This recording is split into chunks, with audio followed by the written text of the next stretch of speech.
マルチサイクロン。これで今日が使える。1。いつも動画をご視聴いただきありがとうございます。プロローグ。これまでにマルチサイクロンで分かったことの詳しい内容は本編の説明欄をどうぞご覧ください。吸引力強以外の使用では良い形ができていると思っています。しかしどうしても掃除機を強で使いたい私にとってもう講じる術はないのでしょうか。サイクロン集塵機を多気筒にするわけ1と2では解決策としてのペール間2階建ての記述もしています。しかし2階建ては最終手段だと思いますので、それを行う前にもう少し試行錯誤してみようと思います。今回は館内にロート状の筒を取り付けてダブルサイクロン化することでミクロダストをさらに排除できないかというお話です。エリアが筒により小さくなるわけですから何らかの影響があるはずです。多分先端の径が細いので渦の速度は増して遠心力で筒の壁へと向かうはずです。ただしこの方法は強使用の場合塵の巻き上げ現象と重なるとどうなるか分かりませんので、筒の効果を画像で確認しながら作業を進めることにします。それでは本編をどうぞご覧ください。プランニングとコンセプト。2気筒マルチサイクロンです。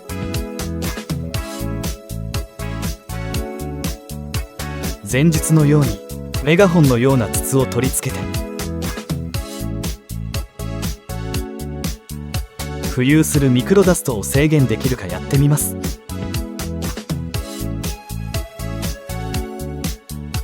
ついでに底板を取り付けて隙間テープで塞いでみます。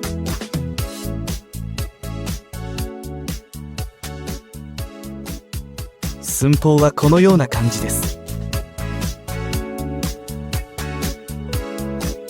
そこの閉鎖空間で塵はどのような動きをするのでしょうか。筒状にすることによってサイクロン集塵機を多気筒にする理由1と2に比べてどのような違いが出るのか、その2にご期待ください。この形での展開図を描いてみます。缶の部分をコピーしました。この破線がユニットで実線が巻き上げ防止カバーです。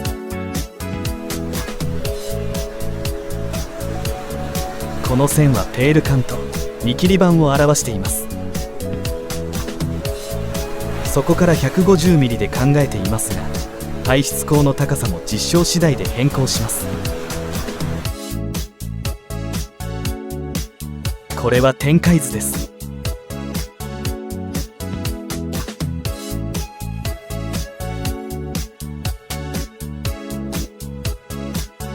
このような扇形になります。上部の円弧は円 A の円周と等しく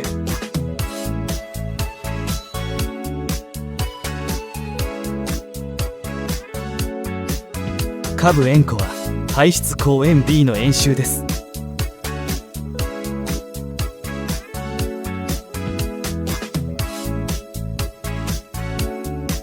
扇形の中心角は各円の数値から計算しています。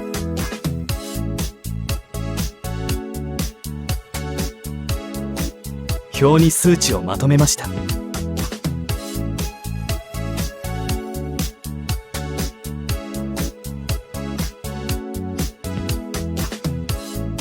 底板は3箇所 L 金具で固定します。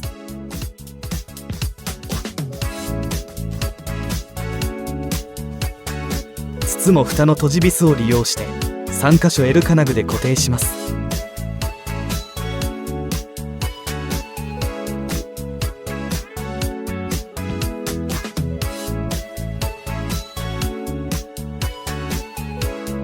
この図面で 2.5 分の 1、40% のサンプルを作ってみます。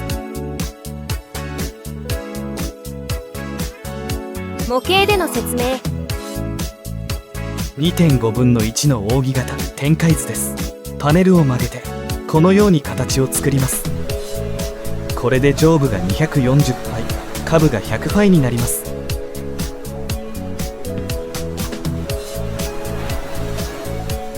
このように厚紙で模型を作ってみます。カップ麺容器のようなものができました。上は蓋のつもりです。筒は120度開きで固定します。ベル金具を加工して角度を変えて取り付けます。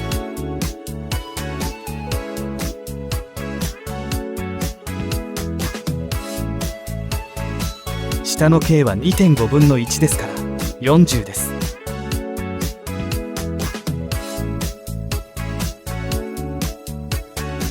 これは底板のつもりです。不要かもしれませんが検証して決めます。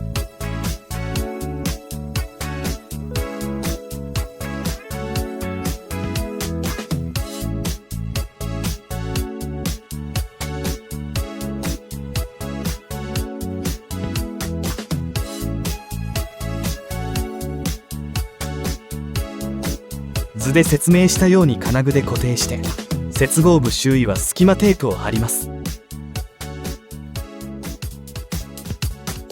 底板がないと多分このように渦ができると思います。底板は上部への巻き上がりを防止します。塵が上に行ってもユニットに行かないように筒が遮るので底板は不要ではないかと思っているのです。なので検証して決めることにしました。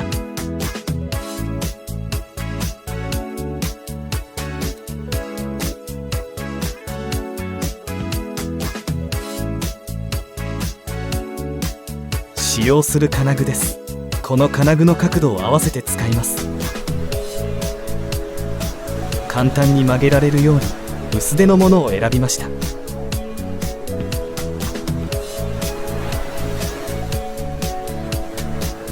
塩ビ板の切り出しと加工。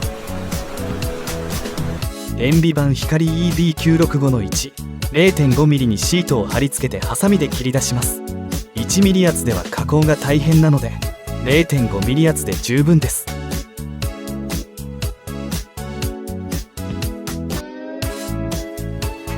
底板分のパネルです。同じくハサミでカットします。こちらは1ミリ厚です。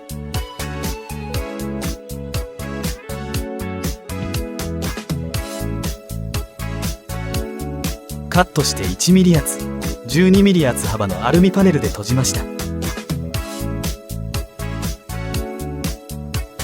養生フィルムをここで剥いでおきます。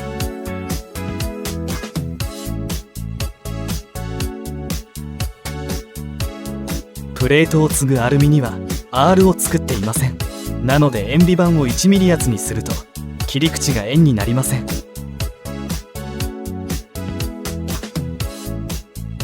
だいたいイメージ通りになりました。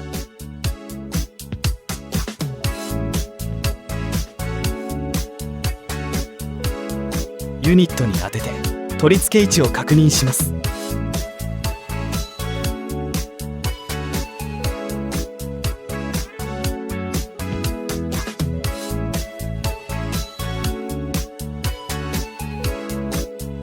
これからこの金具で筒を取り付けていきます。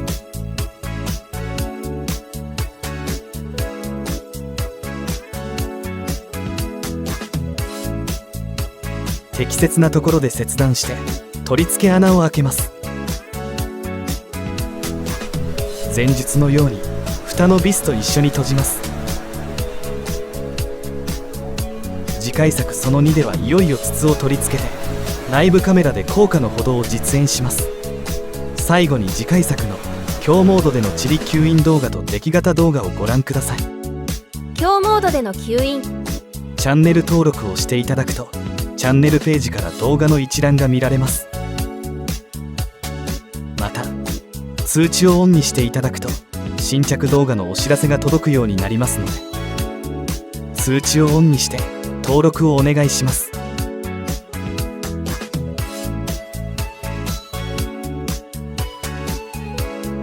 これから移る塵はミクロダストも含めて全て分離された成果物です。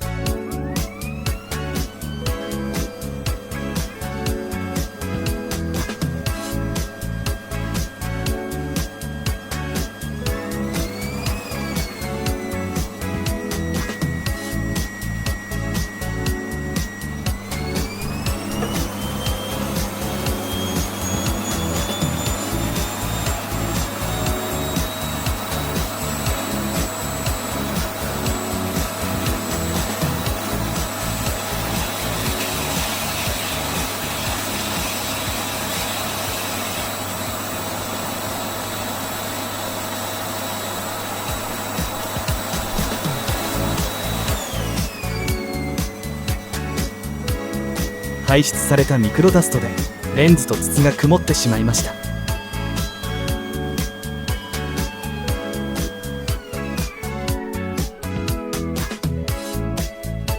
続きはその2でご覧ください。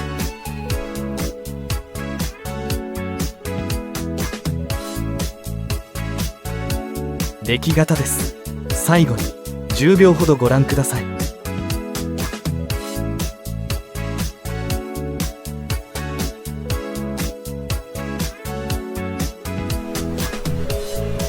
最後までご視聴いただきありがとうございました。次回作続きにどうぞご期待ください。チャンネル登録と通知をオンにお願いします。